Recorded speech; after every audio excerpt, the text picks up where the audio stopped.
Hola, vamos a iniciar con una nueva clase de nuestro plan humanista para el curso en segundo medio. Hoy día vamos a trabajar con los enunciados y las marcas textuales. Y nuestro objetivo es comprender los enunciados e identificar las marcas textuales a través de la lectura. Los voy a invitar a ver este video, ahí tienen el link para que puedan seguirlo. Lo voy a dejar en Classroom de la misma forma. Así que tómense la pausa y lo ven. Nos vamos a hacer estas preguntitas. ¿Qué sucede en el video? ¿Pudieron verlo, pensar en lo que pasaba? Están haciéndole unas preguntas a esta gente y esta gente contesta una respuesta incorrecta porque no entiende muy bien lo que le están preguntando. Ese es el problema que se evidencia. Piensen, reflexionen, ¿me podría pasar eso a mí? ¿Me pasa en alguna índole? Yo considero que nos puede pasar a todos. Así que vamos a iniciar ya con el contenido de nuestra clase. Número 1, enunciados interrogativos. Ustedes dirán, ¿qué es eso? Los conocen, lo han visto toda la vida, los han utilizado. Dice aquí que son aquellos que sirven para expresar una pregunta, una incertidumbre sobre un tema del que se habla y obtener información en lugar de suministrarla. O sea, cada vez que a mí se me pide dar una respuesta a algo, se me está presentando un enunciado interrogativo. Pueden ser algunos ejemplos de estos preguntas de valor absoluto, sí o no. Yo siempre que me conecto en la clase les pregunto, ¿se ve la pantalla? Y ahí hay una pregunta de valor absoluto, porque usted me puede responder solamente estas dos opciones, sí o no. No me puede decir, ¿se ve un cuarto de pantalla? ¿Se ve solo media pantalla? No, hay dos posibles respuestas y estas son respuestas cerradas. Lo mismo sucede con las preguntas de selección, también son respuestas cerradas, porque solo hay una alternativa que es correcta. Y finalmente tenemos las preguntas abiertas, que es cuando a nosotros nos preguntan sobre nuestra opinión, lo que pensamos, lo que creemos, la inferencia a la que llegamos, la conclusión que sacamos con respecto a algo, y nosotros nos podemos explayar libremente en estas preguntas. Por lo general, en los exámenes escritos se presentan la combinación de estas preguntas. ¿Qué sucede si yo no comprendo este enunciado, si yo no comprendí bien la pregunta? ¿Qué va a pasar? Y tenemos tres cosas que nos podrían pasar. Primero, porque uno siempre suele pensar, tengo mala la respuesta, así que no sabe. La tiene mala, entonces no estudió. No siempre es así. ¿Qué sucede? Que no comprendimos bien lo que nos estaban preguntando. Entonces, a lo mejor estudiamos mucho, a lo mejor leímos mucho con respecto al tema y tenemos demasiada información, pero como no determinamos bien lo que nos estaban pidiendo, no clasificamos la información justa que necesitábamos para responder. Y ahí caímos en el error. Y pasamos a esta segunda parte, que es errar la respuesta. ¿Por qué? Como no clasificamos, no pusimos la respuesta correcta y respondimos algo que no nos estaban preguntando. ¿En qué nos afecta? No nos afecta solo en el área del lenguaje y solo en el área humanista, sino que nos afecta en muchos ámbitos. Por ejemplo, cuando tú tienes que hacer o resolver un problema matemático, cuando te ponen algún problema científico, siempre va a ser favorable que tú puedas comprender mejor el enunciado, porque así vas a poder dar una respuesta mucho más precisa a lo que te están pidiendo. Ahora vamos a ver algunos ejemplos. Los primeros son graciosos, pero evidencian muy bien lo que significa no comprender el enunciado. Y después ya vamos a ir a ejemplos de las pruebas que se tomaron la semana pasada. Aquí nos dice, Sofía dice que para comprar un libro que cuesta 3.990 necesita 4 billetes de 1.000 y le darán vuelto. Javier le dice que con 3 billetes de 1.000 le alcanza perfectamente y no tendrán que darle vuelto. ¿Quién está en lo correcto? Márcalo con un tic. Primera parte de la pregunta, está bien, marcó con un tic a Sofía, tiene razón, necesita 4 billetes de 1000, no 3 billetes de 1000, si no le va a faltar dinero. Pero vamos a la segunda parte. Ahora justifica tu respuesta. La justificación que nos puso, porque es mujer y las mujeres siempre tienen la razón. Es un poco gracioso en la respuesta de un niño, pero ¿cuál debería haber sido la justificación? Que si le hacía caso a Javier y llevaba solo 3 billetes de 1000, no le iba a alcanzar el dinero para comprar el libro. Por lo tanto, tenía que llevar 4 billetes de 1000, como decía Sofía. Ya ahí estaríamos respondiendo a lo que se nos pide, que es justificar por qué le di el tic a Sofía y no a Javier. Vamos con otro enunciado un poco conflictivo. Escribe el nombre debajo de estas notas. Piensen que estos ejemplos son de niños. Y él escribe su apellido debajo de todas estas notas. ¿Qué era lo que se esperaba que él intuyera que tenía que hacer? Aquí había que sacar una inferencia. Si me están enseñando las notas musicales y estoy en una clase de música y me ponen en distintos lados las notas, yo tengo que poner el nombre, identificar cada nota, ¿ya? Él lo hizo literal, escribe el nombre y pensó que era su nombre. Reduzca las siguientes fracciones. Lo mismo, reducir, lo hizo de forma literal, fue achicando, tomó esa palabra como achicar el número, cuando lo que tenía que hacer era llevar a cabo una operación matemática. Y ahora vamos a ir a un ejemplo sacado de una de las pruebas de otro curso. Vamos a leer la pregunta.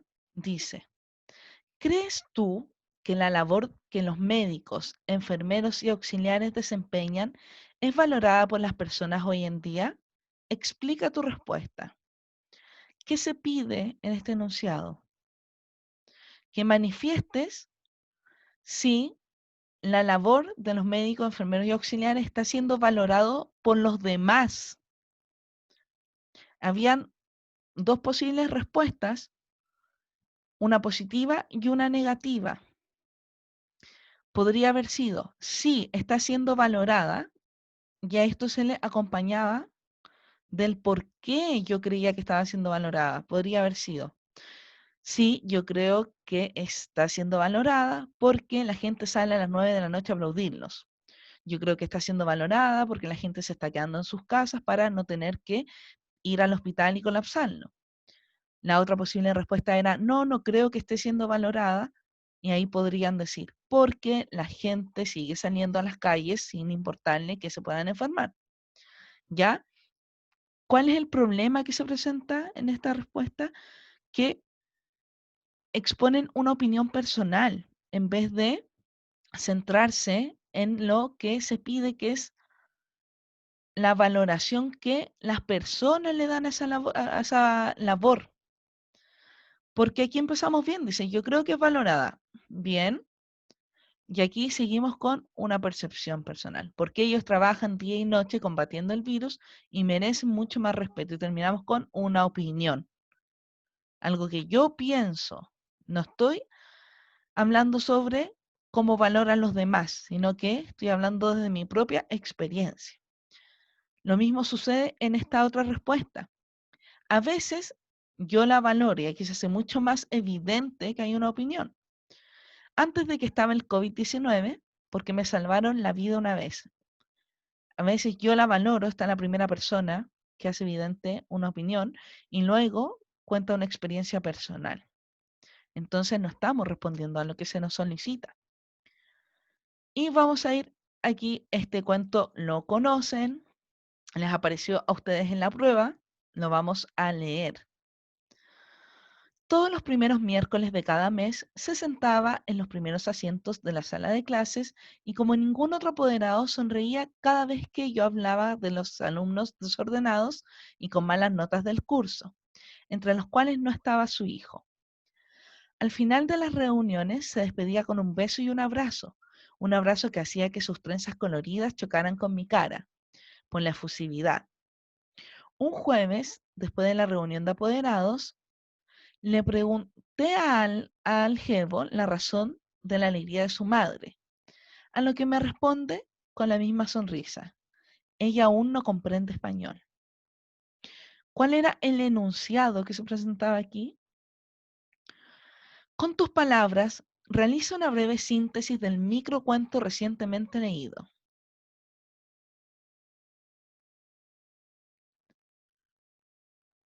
¿Cuáles fueron los mayores problemas que se evidenciaron al responder la pregunta?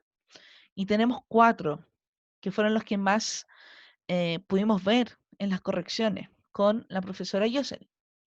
La primera, respuestas muy cortas. Falta la información relevante.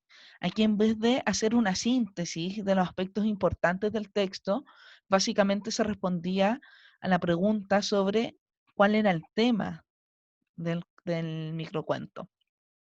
Y los ejemplos que tenemos, de una mamá que iba feliz a la reunión de apoderados. No se cuenta algo que es importante y que se tiene que dejar entrever al menos, que es el tema de que ella no estaba comprendiendo nada en la reunión. La segunda, el profesor hace una reunión y una mamá ríe. Sucede prácticamente lo mismo. Vamos con el segundo problema que más se presentó. Generalizar el tema en vez de mencionar los sucesos específicos que ocurren dentro del relato. O sea, hablamos del tema como global. Y obvio es uno de los temas que aparecen porque se hacen evidentes dentro de la lectura, pero no responde a lo que se nos pide de una síntesis, que es tomar los elementos importantes que se están narrando y explicarlos con nuestras propias palabras. Entonces, tenemos como respuestas, ejemplos, de un niño migrante. O sea, el protagonismo aquí no lo tiene el niño migrante, entonces tampoco está bien la valoración que le dan. De las reuniones de apoderados, demasiado general, el contexto sí es una reunión de apoderados, pero más que eso, no. De los migrantes, demasiado general, no se entiende para una síntesis. Tercero, agregar información extra que no aparece en el texto, o sea, estamos sobreinfiriendo, estamos poniendo nuestra cosecha con muchas ganas. Y esto sucedió en varias respuestas, pero se hace más evidente en este ejemplo y por eso lo pusimos. El profesor jefe del curso, primero no se dice en ninguna parte que es el profesor jefe, tiene problemas de comunicación con los apoderados. Ya no tiene problemas de comunicación con los apoderados, eso no se evidencia en ningún lado. Hay un apoderado en particular que presenta cara de malestar al terminar la reunión. Al contrario, esta señora sonríe constantemente. Cada apoderado se despedía con un beso y un abrazo, menos ella, que no era afectuosa. Estamos como agregando información y agregando información errónea. Eso tienen que evitarlo. ¿Y cómo lo van a evitar? Viendo lo de las marcas textuales que vamos a tomar a continuación.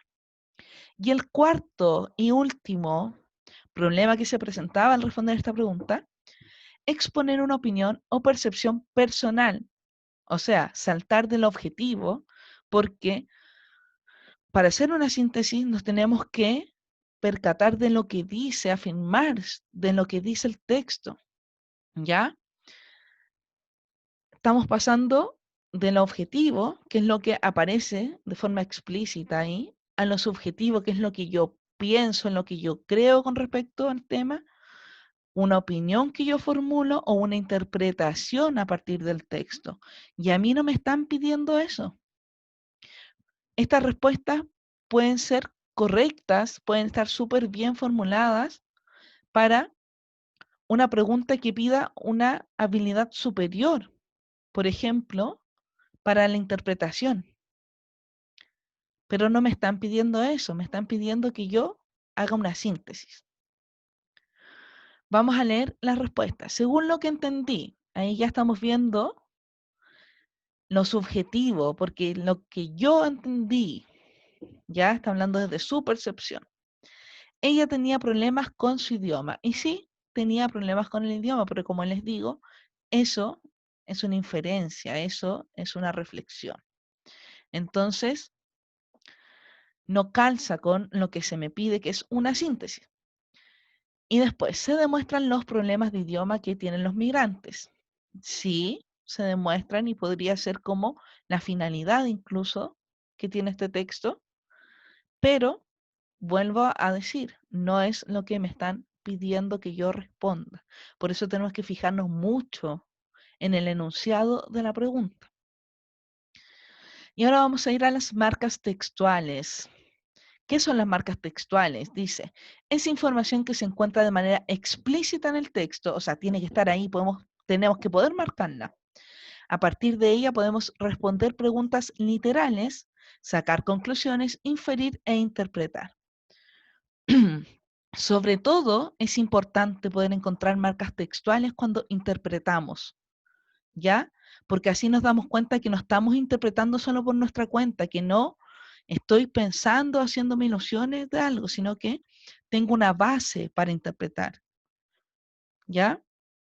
Es útil cuando nos piden ejemplificar o buscar elementos concretos dentro de la lectura. Y vamos a ir con esta preguntita de cómo puedo reconocer una marca textual. Primero, lo más importante es comprender el enunciado, porque si yo comprendo el enunciado, sé lo que me están pidiendo y la información que tengo que entregar. Y de ahí puedo buscar las marcas textuales que a mí me sirvan. Y segundo, cuestionarme, preguntarme, ¿qué palabra clave me está indicando la información que se me pide rescatar del texto? ¿Qué palabra a mí me podría ayudar a tener esa respuesta? ¿Con qué tiene que ver esa palabra? Ahora vamos a ir a un ejemplo, un microcuento. Vamos a leer y buscar las marcas textuales. A mi papá le encanta el cerro Santa Lucía. Dice que es como un pulmoncito para nosotros. Dice que le gustaría llevarme hasta la parte más alta del cerro, pero con mi silla de ruedas le da susto que me pase algo. Así que nos vamos por el parque que está al lado del río jugando a cortar faroles, hasta el puente que está más al fondo, y nos comemos unas sopaipillas en un carrito. Y a mí me da risa como suena cuando le pone mostaza. Contestemos estas preguntas de aquí. ¿En qué lugar se desarrolla la historia? Yo puedo incluso saber en qué ciudad, en qué región, en qué país, a partir de lo que me indica este texto. ¿De qué edad? Piénsenlo un ratito. ¿De qué edad es el protagonista en la historia? Una edad aproximada, o sea, decir es niño, es adolescente, es adulto. Eso tengo que definir. ¿De qué edad creen que puede ser el protagonista de esta historia? Y la tercera, ¿qué característica especial presenta el protagonista de la historia? Y ahí tenemos que ver de qué palabra nos podemos afirmar para responder estas preguntas. Así que vamos directamente a los ejemplos. Primero, ¿en qué país y ciudad se desarrolla la historia? Y aquí tengo una indicación que me dice, la primera marca textual que puedo poner aquí, dice Cerro Santa Lucía. Yo sabiendo, mezclándolo con mi conocimiento de mundo, sé que el Cerro Santa Lucía queda en Santiago, en la comuna de Santiago, en la región metropolitana, en el país Chile, continente americano. Toda esa información yo puedo inferir a través de esta marca textual.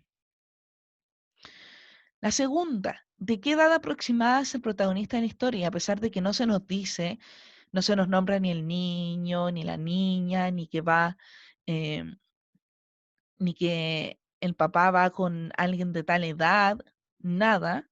Nosotros podemos inferir esta información, podemos sacar la conclusión a partir de las marcas textuales. Por ejemplo, jugando a contar faroles, ¿quién se podría entretener o quién necesita estar jugando? ¿De qué edad podría ser alguien que necesita estar jugando y se entretiene contando faroles? Segundo, ¿a quién le podría dar risa como suena cuando el papá le pone mostaza a la sopaipilla? El ruido que eso hace, a qué se asemeja, ¿ya? seguramente se asemeja a un gas, entonces a él le causa mucha risa o a ella le causa mucha risa, porque no podemos definir el género, pero sabemos que estamos hablando de un niño o una niña por estas dos marcas textuales que identificamos, la necesidad de jugar y además que le dé risa algo así em, tan simple. Y la tercera, ¿qué característica especial presenta el protagonista de esta historia o la protagonista? Y aquí nos dice que está en silla de ruedas, con mi silla de ruedas, menciona, y eso nos da a entender que es una persona em, en situación de discapacidad, que necesita de su silla de ruedas y que em, la necesita como constantemente, no es algo esporádico, sino que es algo habitual porque em, se nota que suelen ir a ese lugar. Es algo que hacen muchas veces, porque dice, comemos unas sopaipillas. No, no comimos una vez, sino que comemos constantemente una sopaipilla en ese carrito. Y le gustaría llevarme a tal lado, pero no puede, así que hacemos esto otro. Eso es identificar marcas textuales. Espero que les pueda servir la información. Ya vamos a seguir trabajando de alguna u otra forma con esto para que les ayude y nos vemos ya la próxima semanita.